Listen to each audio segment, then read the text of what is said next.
The space race was definitely an interesting time in our history, and to have a series that's kind of devoted around kind of an alternative history with some vampires injected in there is definitely an interesting thing to have pop up on my radar. But this is my thoughts on the first 4 episodes of Irina, the Vampire Cosmonaut, a series that is airing in the fall 2021 anime season, so let's jump into it. First things first, I don't really care for this title, Irina, the Vampire Cosmonaut.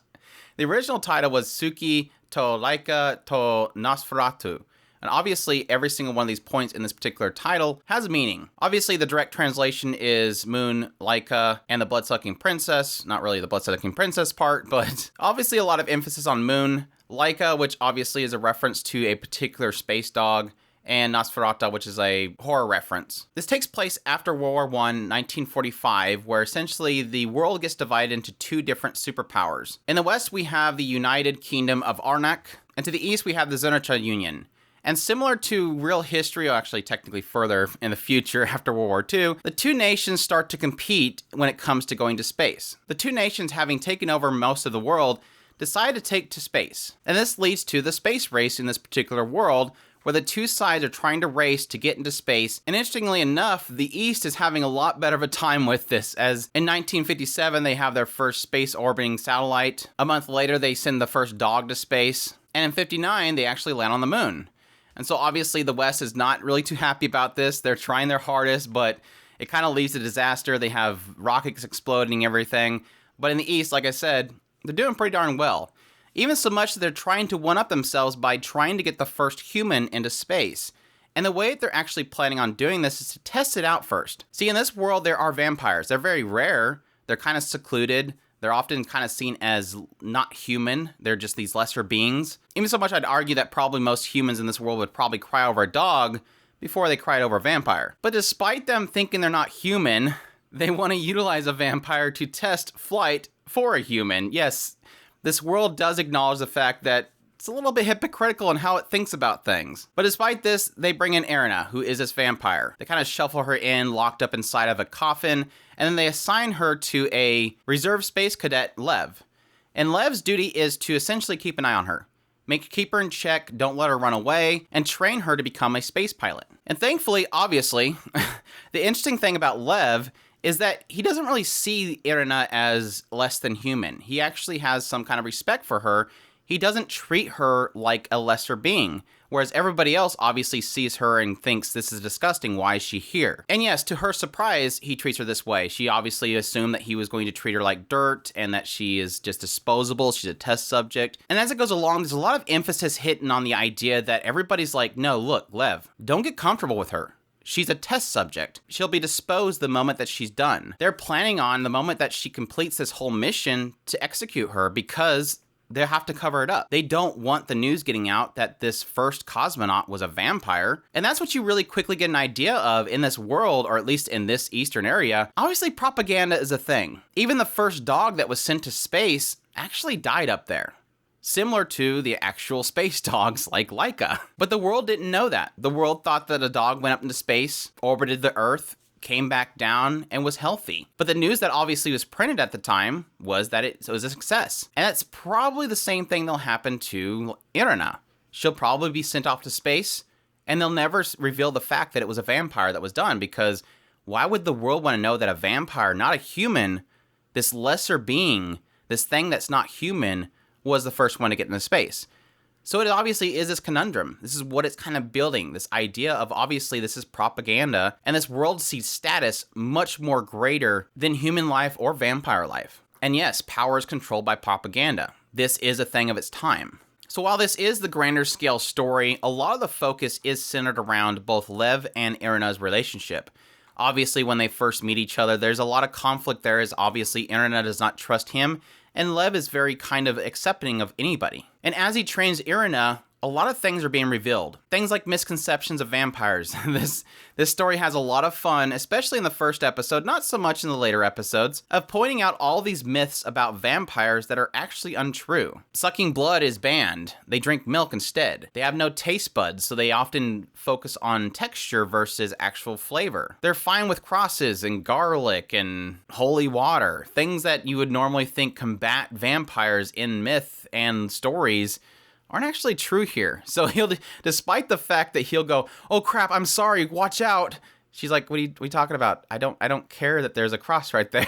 But as it goes along, you're seeing the relationship of them two really building. As everybody around them is really distasteful against her. A lot of focus around this girl named Rosa, who was actually one of the other cadets when he was actually trained to be a cosmonaut, often shows up to kind of express her distaste for the fact that this testing is going so well, that she was the first one to get inside of the spacesuit that was intended for them.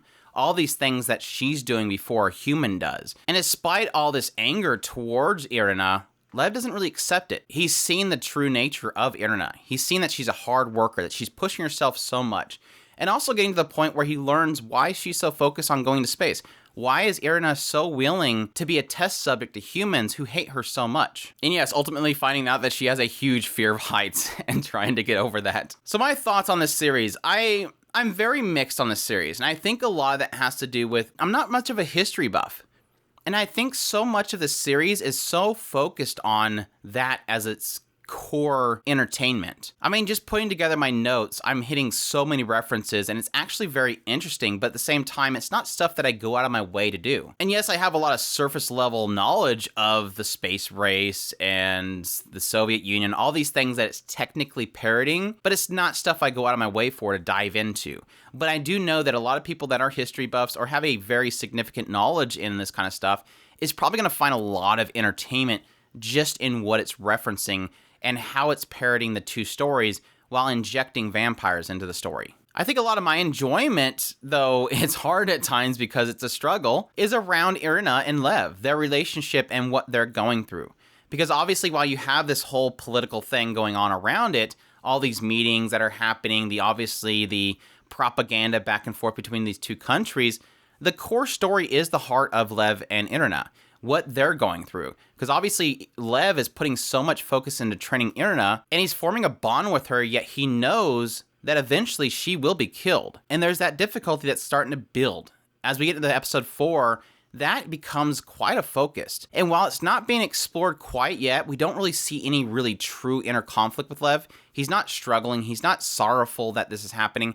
He's still kind of going along with it. And equally, like I said, Irina having that realization come to her, yet it not affect her because this is her focus. Her focus is to get to the moon. She wants to be the first one. Basically, before humans defile the moon, she wants to get there first. And she's willing to be used in order to do that. And already in the 4th episode, we're getting pretty close to that launch. And I'm really curious how this story handles that when it gets to that point.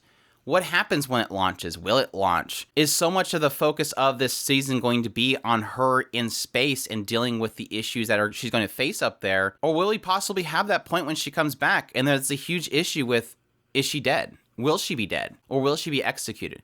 Can she change the mind of the people? It's kind of one of those things where you do see this prejudice that's in this world, and it's hard not to acknowledge that a main protagonist standing on a soapbox is not going to fix it. I have my theories of things like, what if somebody broadcasts her up there struggling over something, everybody sees this difficulty she's going through, the nature of humankind going, man, she is up there for us, that it would possibly change the viewpoint of people is a possibility.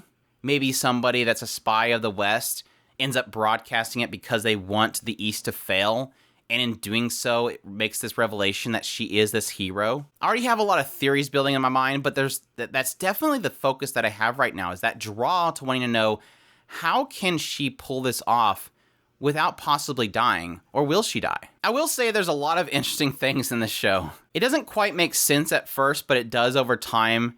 Of the emphasis that this particular writer does, or at least director that they're doing this with, puts a lot of focus on how Irina eats and drinks.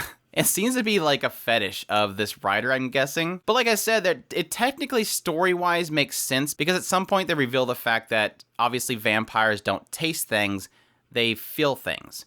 So when they drink soda pop or something like that, they don't really taste the flavor of it. They feel the fizziness. That's really the only thing they have to go by. So often when there's a scene, like I said, when Irina's eating something, it's like inside camera mouth thing going on, and it's a little weird.